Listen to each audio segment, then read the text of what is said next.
Assalamualaikum warahmatullahi wabarakatuh. Perkenalkan, nama saya Heni Fatmawati dari calon guru penggerak angkatan 10 dari SMA Negeri 1 Silat Hilir.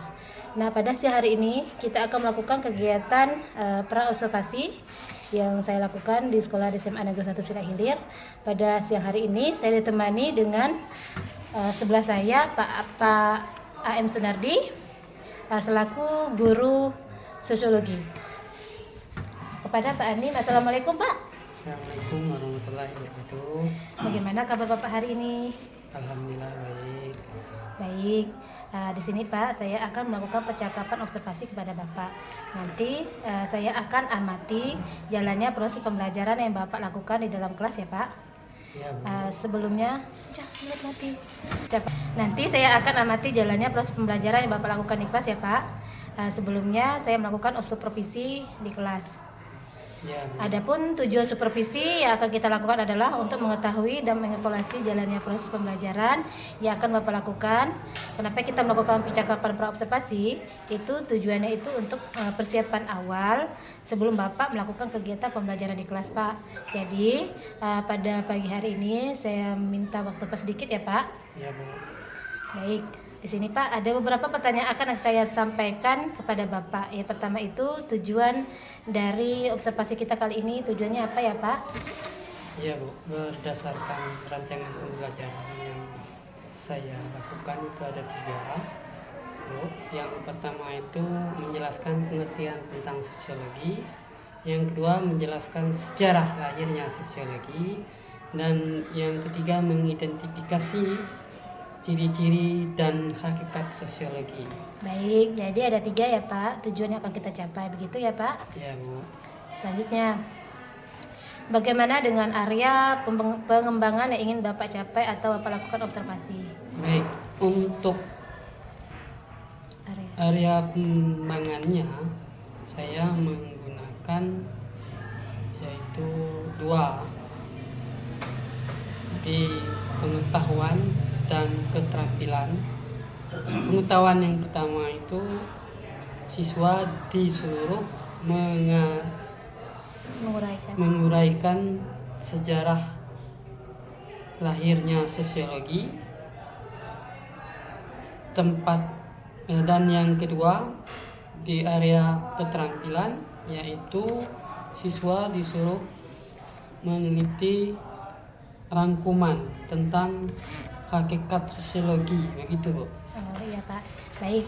Berarti di sini area pengembangan yang pertama yang akan dicapai itu ada pengetahuan dan keterampilan. Kalau pengetahuan itu dia berisi tentang pengertian dari sejarah lahirnya sosiologi. Tapi kalau untuk keterampilan itu berisi tentang rangkuman ya Pak. Iya, untuk sosiologi pembelajaran itu. Ya oke. Sekarang saya ingin bertanya Pak. Bagaimana rancangan yang ingin Bapak buat untuk pembelajaran? Mungkin dari strateginya dulu Pak, mode pembelajaran atau metode pembelajarannya. Ya, untuk strategi pembelajaran berdiferensiasi berdasarkan kesiapan belajar siswa yang diintegrasikan dengan pembelajaran yang sesuai dan maksimal, begitu. Oh iya Pak, baik. Terus kalau untuk metodenya Pak? Metodenya membagi kelompok sesuai dengan kompetensi dan Ya, berarti metode yang Bapak gunakan adalah mendengarkan ya Pak, yaitu dengan cara memberikan diskusi kelompok dan penugasan. Terus kalau untuk modelnya Pak, di sini Bapak menggunakan apa? Problem based learning. program listening. Ya. Metode yang Bapak gunakan di sini adalah problem based learning. Baik Pak. Jadi rencana yang akan Bapak terapkan di dalam kelas itu menggunakan strategi pembelajaran berdiferensiasi sesuai dengan kurikulum merdeka yang akan kita lakukan pada tahun ini ya Pak. Ya. Terus untuk model pembelajaran itu Bapak menggunakan model based learning atau problem based learning. Terus untuk metodenya itu Bapak menggunakan diskusi yang berupa tanya jawab dan penugasan ya Pak. Ya. Terus selanjutnya, bagaimana dengan media pembelajaran yang akan Bapak pergunakan di dalam kelas? Ya. Wah. Untuk media pembelajaran, mungkin saya akan menggunakan beragam contoh tentang sejarah, sosiologi, LKPD. Oke. Itu untuk beragam dari contohnya ya Pak, beragam dari media pembelajarannya. Terus kira-kira kapan nih Bapak melakukan kegiatan pembelajaran di kelas Pak? Kira-kiranya di hari apa atau jam berapa ya Pak? Kebetulan saya ada jadwal di kelas 10 jam 12 sampai jam 1.40. Oh iya Pak, baik. Jadi nanti pada jam 12 hari ini ya Pak, dari jam 12 sampai jam 1, saya akan dating di kelas Bapak yang melakukan supervisi. Saya melihat dan juga mencatat hal-hal yang terjadi dalam kelas Bapak ya Pak. Nanti Bapak melakukan kegiatan observasi di kelas, saya akan supervisi masuk kelas Bapak, dan saya akan mendampingi Bapak melakukan pembelajaran praktik yang ada di kelas. Bisa Baik. Bapak? Bisa, baik. Baiklah Pak, sebelum mengakhiri kegiatan kita pada hari ini, saya ingin bertanya nih Pak, apa gambaran atau media apa yang Bapak gunakan nanti pada saat Bapak persiapan pembelajaran di kelas Pak? Saya mendapatkan gambaran media apa yang saya gunakan nanti itu sudah saya persiapkan dari sekarang, dan hasil percakapan yang kita lakukan hari ini. Terima kasih ya Pak atas waktunya dan sudah bersedia berbincang-bincang dengan saya pada siang hari ini. Sampai ketemu di kegiatan observasi di kelas nanti ya Pak. Ya Bu. Baiklah, saya akhiri. Wabillahi taufiq Waalaikumsalam warahmatullahi wabarakatuh. Waalaikumsalam. Siang. Sudah bisa mulai belajarnya? Silakan, lanjut. Waktunya 2 menit sedikit ya.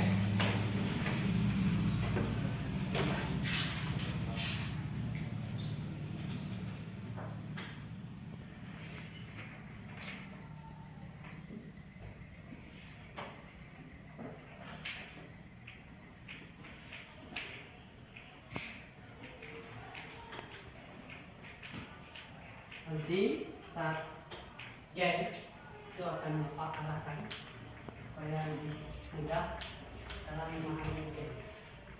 Silakan sambil dengan Bapak dengarkan itu dibaca dengan singkat ya.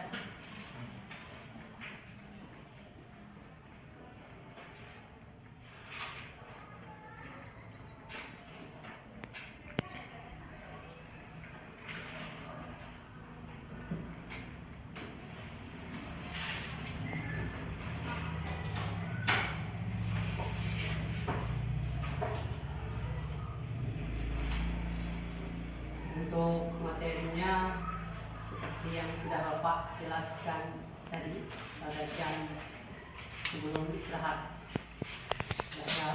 Nanti dalam game itu berjalan dengan baik dan lancar. Nah, waktunya selesai. Yang mau duluan ke depan 4 orang silakan. Yang mau duluan ke depan 4 orang silakan. Saya Pak.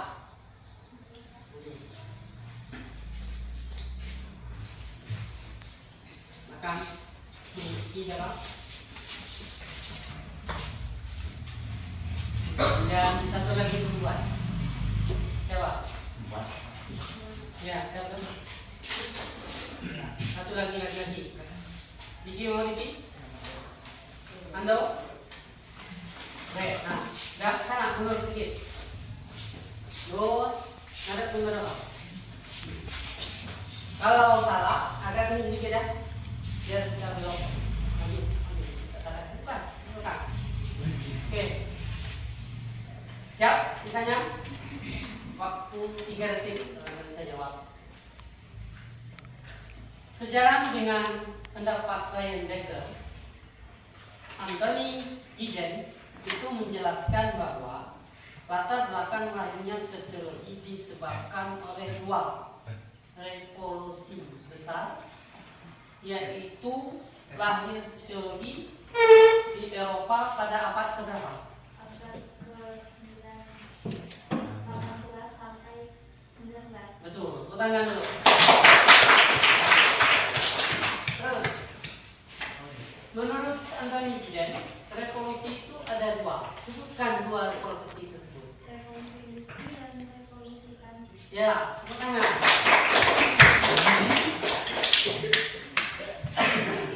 Apakah yang disebut dengan revolusi industri? Revolusi industri adalah perubahan dari tenaga manusia ke tenaga mesin. Ya, tepuk tangan.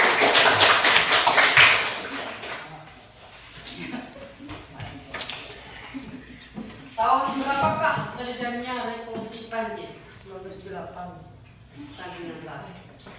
17 Ya, 18.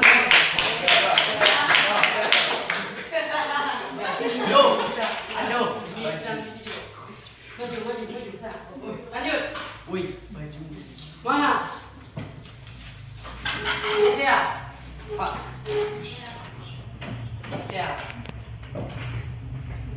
Tinggi belakang. Tinggi. Baik. Kan baik.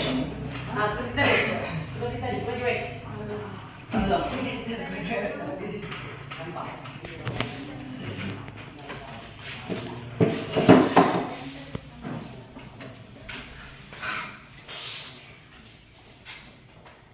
Sudah siap? Revolusi yang menandai kemenangan ide-ide dan nilai-nilai sekuler seperti kebebasan dan kesetaraan atas kehidupan sosial dan tradisional adalah revolusi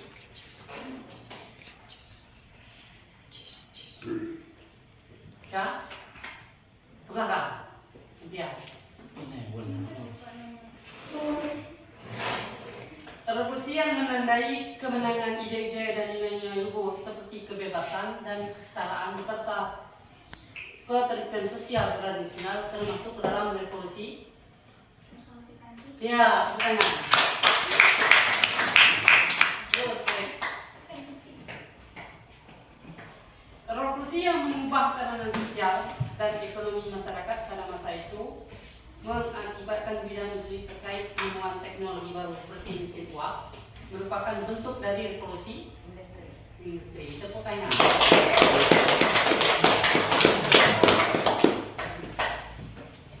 Tahun berapakah revolusi industri? Pada abad berapa revolusi industri itu terjadi? 84 ke belakang. Sebutkan dua revolusi industri. Revolusi Prancis dan revolusi Prancis betul. Dimulai dengan I. industri. Ya, tangan. Oke. Tahun berapakah Prancis itu terjadi?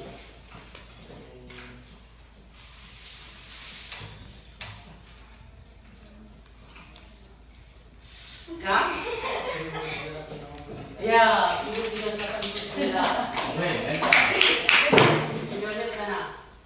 Jangan itu. Bentar. Oke, lanjut.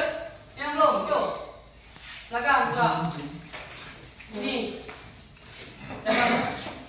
Nah, ini. Terus selesai kita. Bisa semua kamu. Ya, jadi.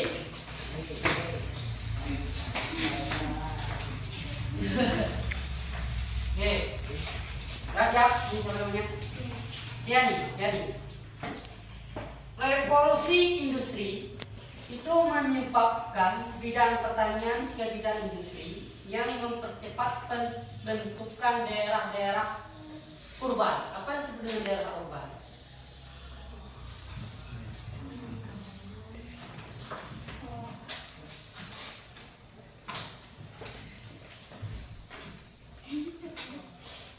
Selimo, lupa belakang. Ini siapa? Cinta. Di bidang pertanian ke bidang industri yang mempercepat pembentukan daerah-daerah baru, daerah-daerah urban. Sebutkan daerah urban istilahnya.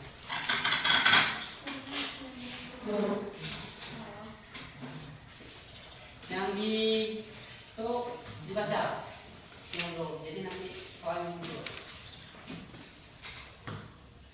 Tahu daerah urban apa? Ke belakang. Ini sama namanya? Hah? Hasil apa hasil daerah urban? Ya, tenang. Dah, lanjut. Yang dimaksud dengan revolusi industri.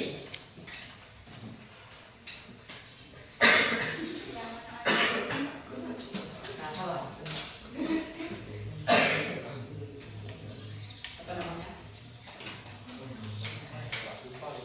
Belakang baru ingat. Tiani, apa yang disebut dengan revolusi industri? Industri, apa yang disebut dengan industri?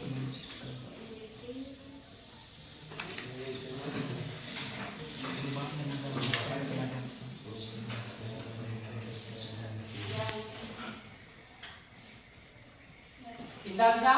Yang lupa. Nah, coba. Ya, terus? Boleh, boleh kali. Tepuk tangan. Cinta. Sebutkan dua bentuk revolusi. Terus? Ya, tepuk tangan. Tahun berapakah? Pada abad keberapakah terjadinya revolusi industri? Ya, tangan. Lagi yang belum. Siapa yang belum nih? Ini? Ya. Oke, dua. Yang laki-laki, Epi, belum. Thank you. Ya, ini dua lah. Nanti kita lanjut kita. Oke.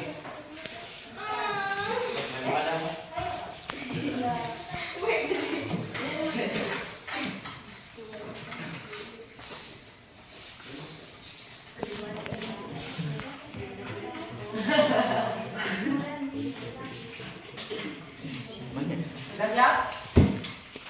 Yang di belakang diingat. Sudah masuk yang belum ya? Pertanyaannya adalah revolusi industri itu adalah perubahan tenaga manusia ke tenaga mesin. Berikan contoh.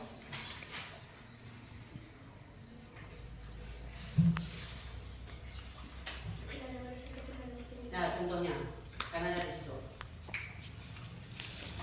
Teknologi baru.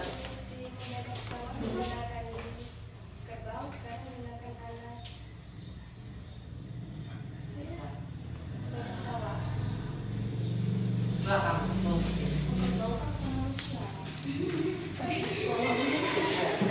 Seperti apa contoh revolusi industri? Berikan contoh. Karena ada di situ. Bicara mesin gitu. Mesin apa? Iya, tepuk tangan. Terus perubahan tenaga manusia menjadi tenaga mesin disebut dengan ya, tepuk tangan.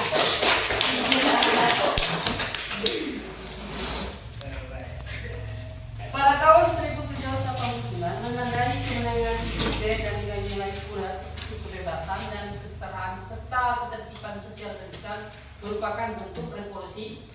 Ya, tepuk tangan.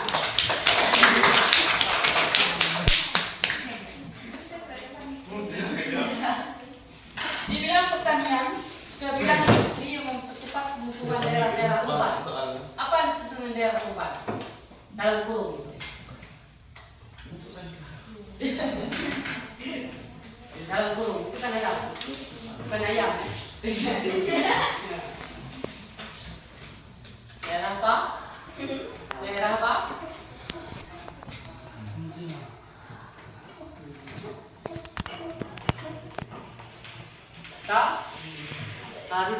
So ingat, nanti teman.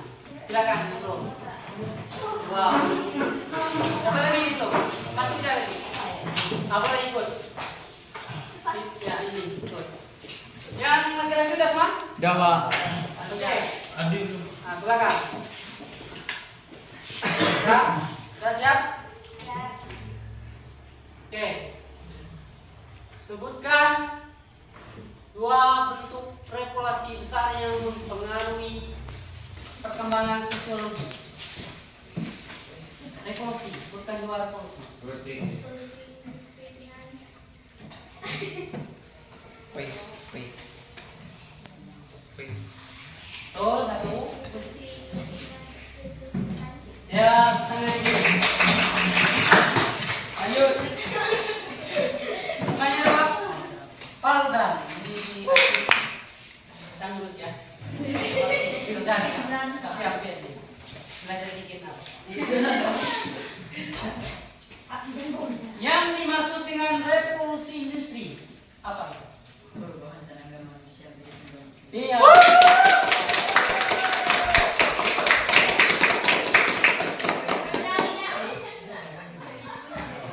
Mengubah tatanan sosial dan ekonomi masyarakat pada masa itu. Kebangkitan industri, ya, kebangkitan industri dan penemuan teknologi baru adalah bagian dari revolusi. Iya, tepuk tangan. Oke, dengan game ini kita udah tahu, udah ingat itu? Udah kan, ingat seperti ini kan? Udah. Coba Bapak tes lagi ya. Nusa, buka bukunya, jangan dibuka, tutup semuanya. Tutup. Jadi kita ngetes lagi. Dari tadi kita melihat game pelajarannya itu, apakah masih ingat tak? Kalau yang bisa angkat tangan dulu katanya. Yang berani dulu coba angkat tangan. Nah, oke. Menurut Ryan Decker, lalu Anthony Giddens itu menegaskan bahwa yang menyebabkan perkembangan sosiologi di Eropa itu pada masa abad keberapa? 18 sampai 19. Ya, benar. Coba lagi. Belakang. Ada dua kata Anthony Giddens. Perkembangan dari revolusi. Sebutkan dua revolusi tersebut. Revolusi Prancis sama revolusi industri. Ya. Ini menandai kamu itu lebih paham dengan game tadi kan? Oke, lanjut ya. Yang perempuan yang ini tadi sudah dua laki-laki. Dan perwakilannya mana? Tadi Pak. Jelaskan yang dimaksud dengan revolusi industri. Perubahan manusia ke teknologi. Oke, sana. Lagi, cewek, mana? Pada tahun berapakah terjadinya revolusi Prancis? 1789. Atau- 1789. Yang jelas, buat yang jelas. 1789. Ya. Ya, pakai dengan 1789 ya. 1780. Ya. Lagi yang tadi. Ya. Ditandai dengan adanya ide-ide baru, kemudian kebebasan dan kesetaraan serta ketertiban sosial tradisional itu merupakan bagian dari revolusi. Tuh salah? Tuh. Ada lagi? Berapa jam sudah itu videonya? 17 menit, Pak. 17 jam. Ya, tinggi kan? Boleh. Siapakah orang yang mendukung pernyataan Ryan Decker? Sarjana yang mendukung bahwa revolusi itu ada dua. Anthony. Ya, Anthony Giddens. Terus lagi. Ini yang siap. Sudah tahu gitu, kita kan yang sudah tahu semuanya paham. Nggak perlu banyak. Media, bisa media? Siap media? Siap saja media ya. Matea, namanya ini. Matea, pertanyaannya adalah ditandai dengan adanya perubahan pertanian ke industri, lalu menimbulkan pembentukan daerah-daerah baru yang disebut dengan perubahan dalam kurung itu apa? Iya, daerah pertanian.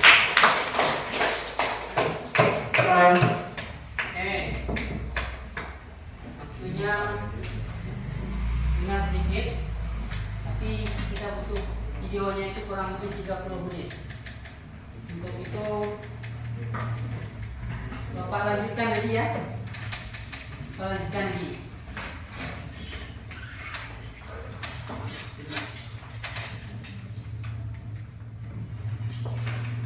Adanya perubahan tenaga manusia ke tenaga mesin itu contoh dari revolusi industri itu apa? Mesin uap. Ya, mesin uang. Itu salah satu contoh perubahan revolusi industri. Itu banyak pengaruhnya. Nanti kalau kamu belajar di kelas 3 itu ada yang disebut dengan materi perubahan sosial. Saya kasih contoh ya. Satu penemuan itu mempengaruhi bidang yang lain. Kita lihat di kelas 3 itu ada yang memang pelajaran perubahan sosial. Ini nanti satu penemuan ini itu mempengaruhi bidang lain. Contoh apa? Transportasi. Apa saja kalau ditemukan investasi yang dia mengarah ke bidang lain, misalnya apa? Mobil. Ya, kereta api. Lalu selanjutnya pesawat. Bum Pak. Apa lagi? Bum. Ya, kapal. Bum. Rel. Itu salah satu contoh. Satu saja penemuan itu bisa menimbulkan bidang yang lain. Satu saja penemuan. Nah, kalau transportasi ada nggak contoh yang lain? Apa itu? Ojek. Yang ini kita lihat. Sepeda motor. Apa fungsinya? Ada Bum Pak. sepeda motor itu apa? Sepeda motor itu apa? Kemana arahnya? Ojek. Apa lagi? Kulit paket.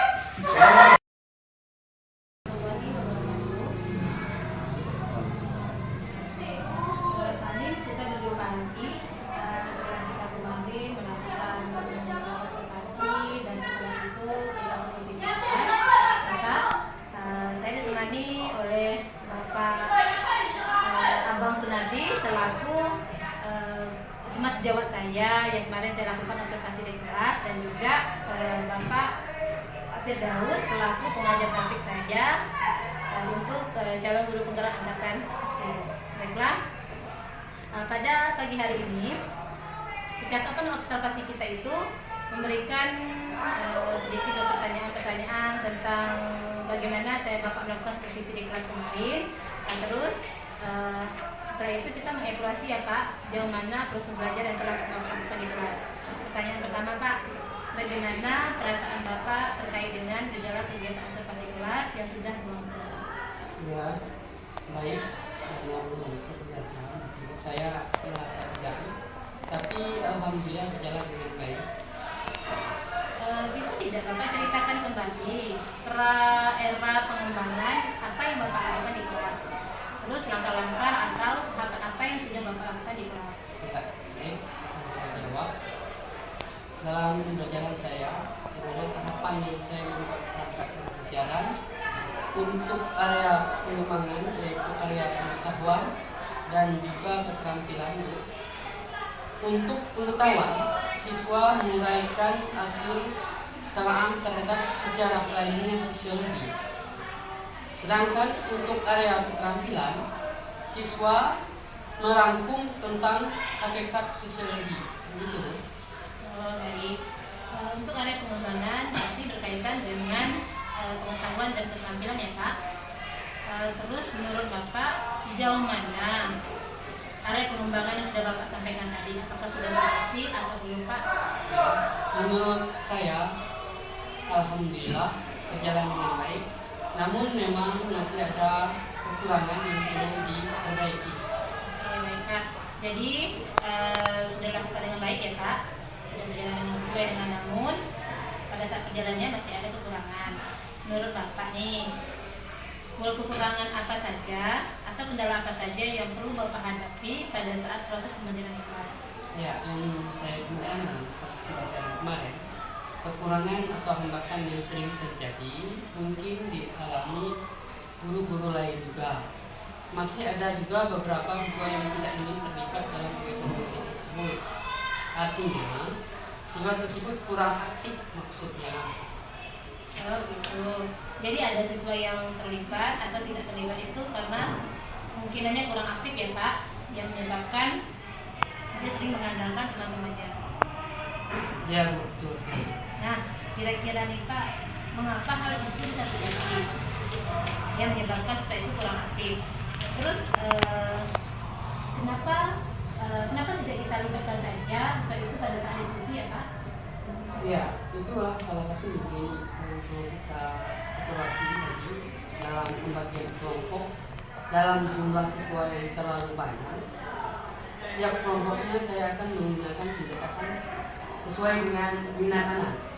Misalnya, pendekatan saya bagi kelompok berdasarkan gaya belajarnya. Ada yang gaya belajar visual, auditori, dan kinestetik, sehingga anak akan merasa lebih nyaman. Jadi saya sesuaikan dengan kenyamanan anak tersebut.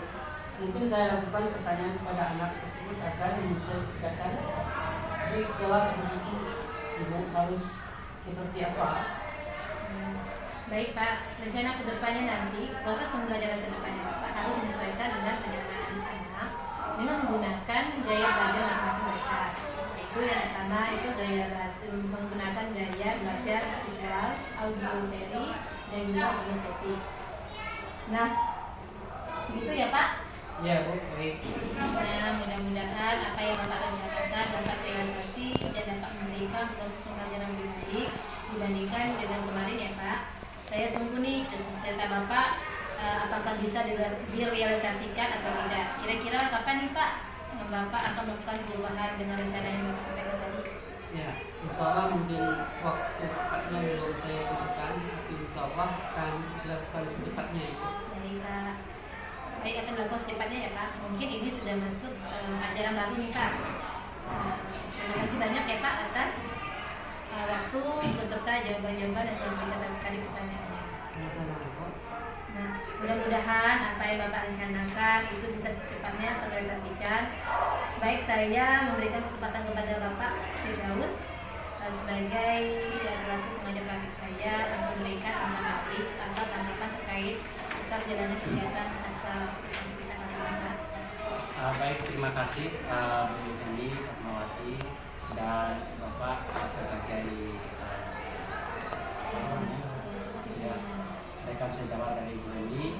Dalam hal ini melakukan supervisi akademik, proses coaching, dan saya apresiasi luar biasa dari apa yang disampaikan tadi, baik berupa pertanyaan-pertanyaan dari Ibu Heni, luar biasa. Jadi rekan sejawatnya bisa membawa dan mendapatkan pertanyaan-pertanyaan tersebut bisa dijawab dari berasal dari guru atau rekan sejawatnya, dan ini sesuai dengan alur cerita yang sudah dibuat oleh guru. Dan untuk kedepannya seperti apa yang disampaikan oleh rekan sejawat ini tadi sudah menjawab dari berbagai macam pertanyaan yang sudah disampaikan itu, dan ini merupakan umpan balik yang sangat baik begitu. Dan juga hal-hal yang menjadi prakarsa perubahan terutama di kelas yang berpihak kepada murid. Barangkali itu saja Ibu, saya sebagai peserta atau yang mengamati dari proses coaching ini luar biasa, dan saya ucapkan terima kasih. Baik Pak, terima kasih atas umpan baliknya setelah harapan Bapak berikan atas pertanyaan. Terima kasih juga kepada tim teman-teman sejawat saya. Dari awal kita melakukan pra-observasi, terus supervisi kelas atau observasi kelas, dan terakhir hari ini kita melakukan pasca observasi. Semoga nanti di kemudian harinya kita bisa melakukan observasi yang lebih baik lagi Pak. Terima kasih ya Pak. Baiklah, saya akhiri. Wabillahi taufiq, waalaikumsalam warahmatullahi wabarakatuh. Waalaikumsalam.